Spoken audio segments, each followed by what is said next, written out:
really excited for this next segment, and we're going to kick this off now with a deep dive and to get behind the scenes of Dropbox's journey in their commitment to a virtual first work. Claire mentioned earlier on some of the headlines around the adaptation of virtual work, but I'm delighted to be joined by Caroline Nangle from Dropbox, who's going to give us a behind the scenes and an overview of how it's going, challenges and opportunities. Over to you, Caroline. Great, thanks for that. And hi, everyone. Firstly, a big thank you to Talent Summit for asking me to join you today and to share our journey so far and what we've learned in designing our new model of distributed work at Dropbox. First, a little about me. I joined the HRBP team at Dropbox about 4 years ago and have since worked globally across all sectors of the business. Today, I lead a HR business partner team supporting our engineering, product and design teams, where together we support the business to retain, develop our top talent, maintain our culture, and stay true to our core value of making work human. And it's that value to make work human that's a key part of our unique culture here at Dropbox. There's something deeply personal about the environment here. Right from the most senior levels, we really care about our people, who are encouraged to bring their whole selves to work. And this creates a very authentic experience, and one that we've been truly cognizant of as we've moved towards distributed work. A little background about what we do as a company. And many of you will know of Dropbox as a place where you upload your files and your pictures up into the cloud. But today we provide tools to help distributed teams prioritize, get organized, and keep moving from anywhere. The onset of COVID, and with workforces migrating to working from home almost overnight, it's really been an interesting time for our company, as our mission is to enable organization and collaboration virtually or in the cloud. And we aspire to do this in a way that's more focused and allows for true deep thinking. You've probably noticed that since COVID began, the in-office interruptions have disappeared, but we're getting more digital distractions than ever before. And we want to help remove this clutter and this noise by bringing together digital tools and all of their notifications together in one place. So the challenge we faced, and equally the opportunity, has been really enormous, but it's one that we've truly embraced. And whilst we know we have brilliant products, we've also been working overtime to make sure there's just as much care and thought put into our people and our culture. My aim today is to share with you some of what we've learned on our journey so far, as we've designed our new global working model, which we're calling Virtual First. So what is Virtual First, and how did we land on this for our people? At Dropbox, we've taken a pretty bold step with our future of work strategy, because unlike hybrid models, and a hybrid being a mix of remote and office working, Virtual First means that, I suppose, remote work will be the primary experience for everyone. All solo or individual focused work will be carried out remotely. And with this, we're repurposing our offices and designing what we call studios, which will be collaborative spaces for our teams to come together for offsites, team meetings, large group events and trainings. They're not intended for typical day-to-day business as usual activities.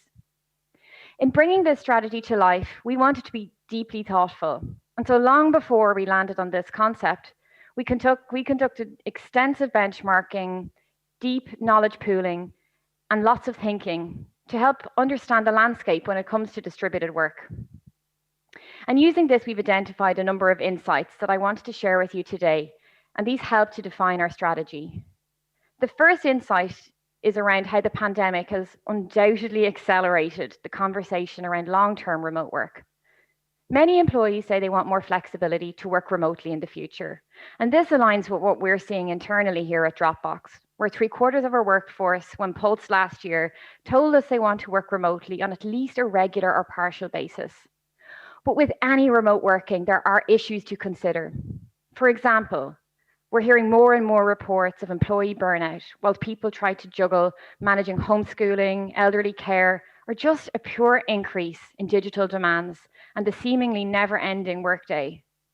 In addition to this, onboarding new team members is really tough in a remote world, especially for those earlier in career who really benefit from a high-touch experience.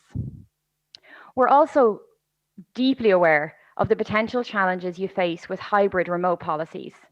When an employee can choose to be in or out of the office, as an organization, you're essentially creating two distinct experiences, and this can impact things like performance, promotion, reward, and a sense of inclusion and belonging.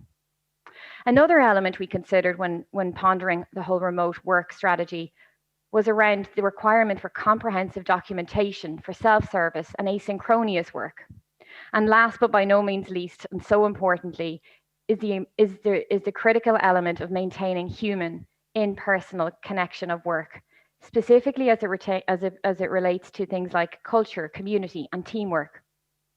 So considering all of those elements, at Dropbox we felt that by shifting to a virtual first model, we would create the most consistent experience for our people, ensure a level playing field, whilst incorporating the benefits of remote work without losing that in-person element. But saying that, there are still some core components that are critical to making this a success, and really any distributed working strategy a success.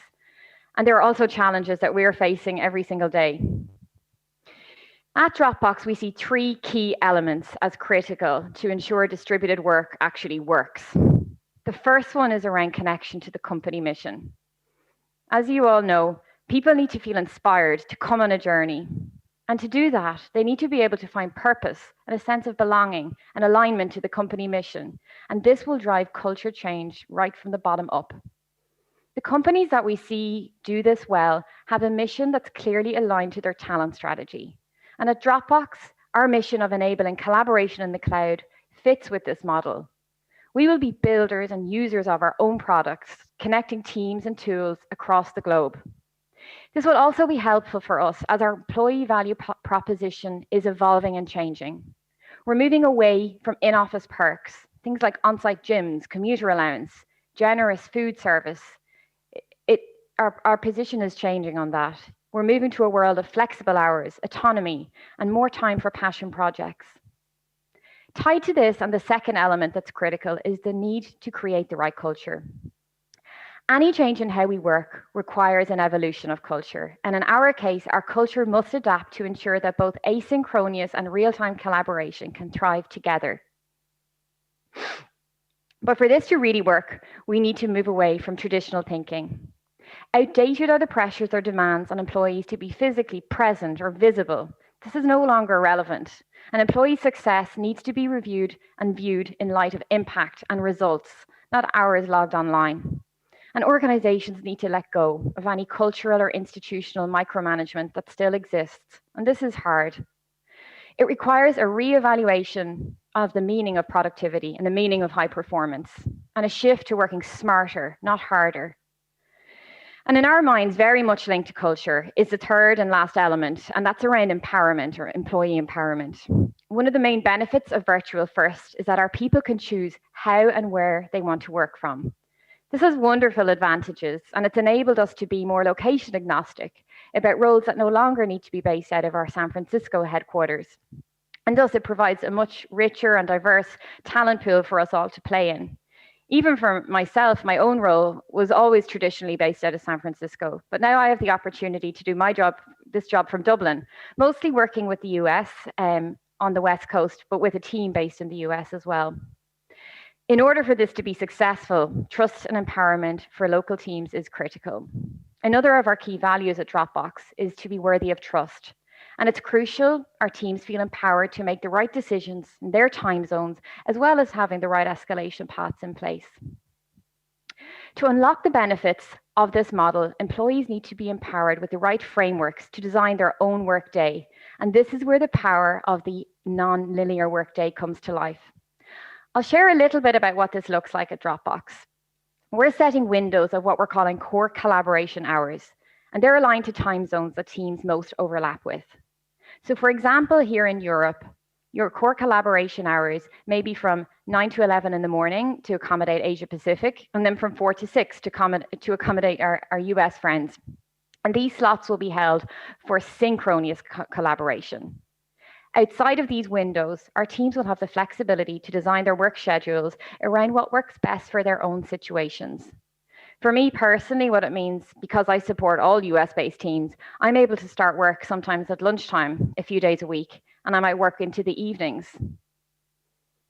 The benefits that this unlocks for me is the ability to drop my son off. Excuse me, just some overplay going on here.